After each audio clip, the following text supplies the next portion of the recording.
Thank you all for being here today. First study that we will be looking at is entitled Study Shows Teamwork Workshop Leads to Greater Growth Mindset and Team Communication. And this study, the question was, what is the impact of a teamwork workshop on growth mindset and team communication? And the way this study, the way they conducted this was a teamwork workshop was given to two cohorts of students enrolled in an introduction to pharmacy practice class and a laboratory class at High Point University's Fred Wilson School of Pharmacy. So all pharmacy students. And this study was actually conducted over the course of a period of 3 years.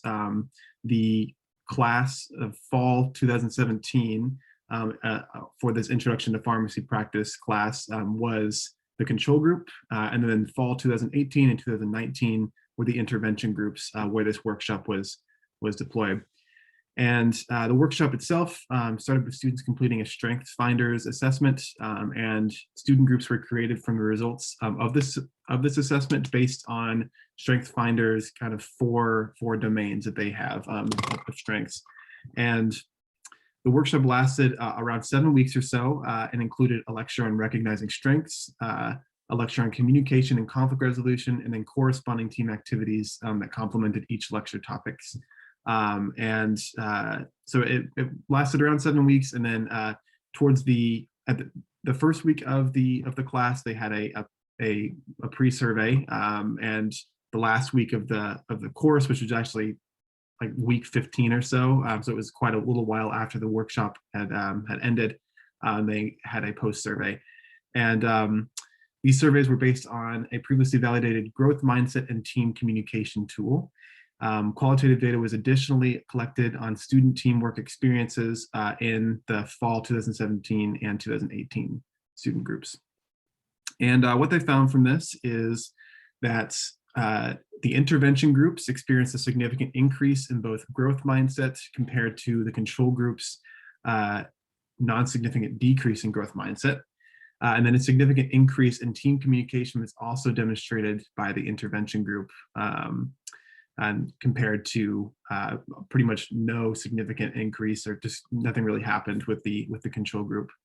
The qualitative data additionally suggested that the intervention groups benefited from this team workshop, and they looked at this in a number of ways. The responses from the intervention groups included a balance of positive and mixed attitudes about their teamwork experience, and they suggested that this meant that these students were prepared to overcome challenges. That it seemed almost like more realistic because they were a mix of these positive and mixed reviews. They were more prepared to overcome challenges and maximize the benefits of teamwork. And then the responses from the control group on teamwork experience were generally all positive, which they suggested was due to a lower awareness of the team process in comparison to reflecting on a semester-long workshop. There wasn't as much basis for what these students were reflecting on. So that's kind of what they kind of caused it up to, what they thought the reasoning was. And the key takeaway that I think we can take here is they actually put a big emphasis on the need of teamwork in pharmacy and in the pharmacy industry. And in these industries, since they do necessitate good teamwork, intervention workshops on teamwork and communication may be very helpful, both in, I imagine, in pharmacies themselves, and as well as in the educational process when students are learning. And so this study, just shows how a workshop can improve self-reported team communication ability. And so I thought this was generally straightforward. It almost acted more like a case study than a study, but interesting nonetheless. Interested to hear what you all think about it too.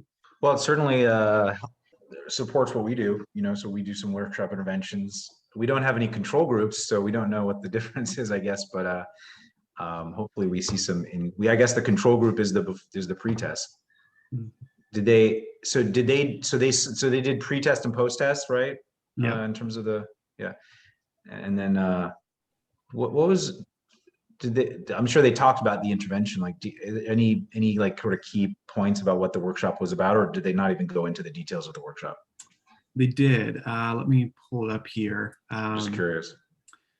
Yeah, it was very much, it seemed very much based on strength finders.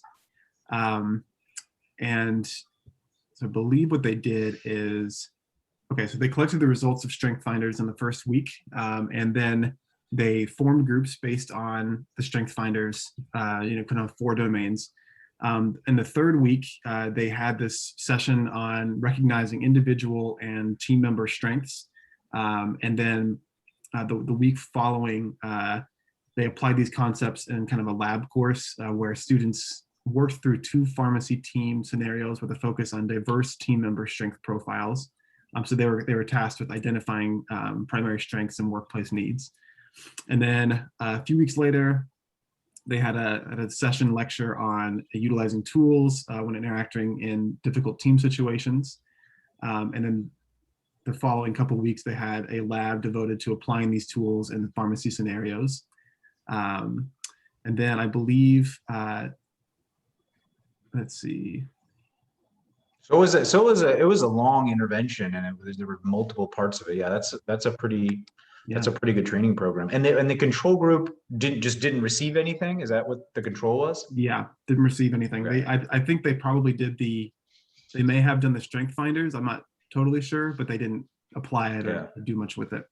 Yeah, I mean, it's pretty intuitive that any kind of training would probably help people feel more cohesive, I would think. I mean, in terms of communication training. Yeah, I'm also seeing like 2 other kind of takeaways: the power of focusing on strengths, or like the positivity versus the negativity, and then also the power of qualitative data, or just data in general when you're doing trainings, right? So like Jeremy, just to kind of reiterate what you said, absolutely, this confirms the work that we do, validates the work that we do, which is great. But also, I'm thinking, oh, data, and I know we've been focusing on that a lot more too. But this is kind of highlighting that, but then also highlighting the, how this training, these workshops were based on the strength finders, right? And then teaming people together based on their strengths, and like highlighting that stuff, not highlighting the differences, not highlighting the.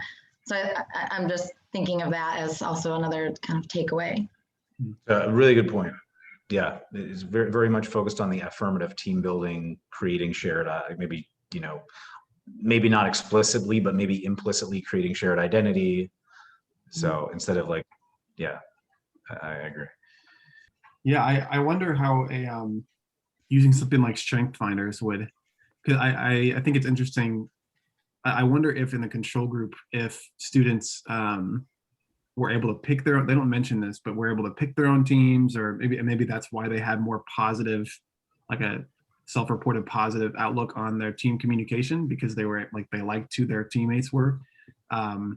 Whereas, with this, like you're kind of forced to figure out, all right, these people all have these different types of strengths, and how do we work together to make that happen? So it's more of a, obviously the intervention's there, but I wonder how, I found it interesting that the control group had a positive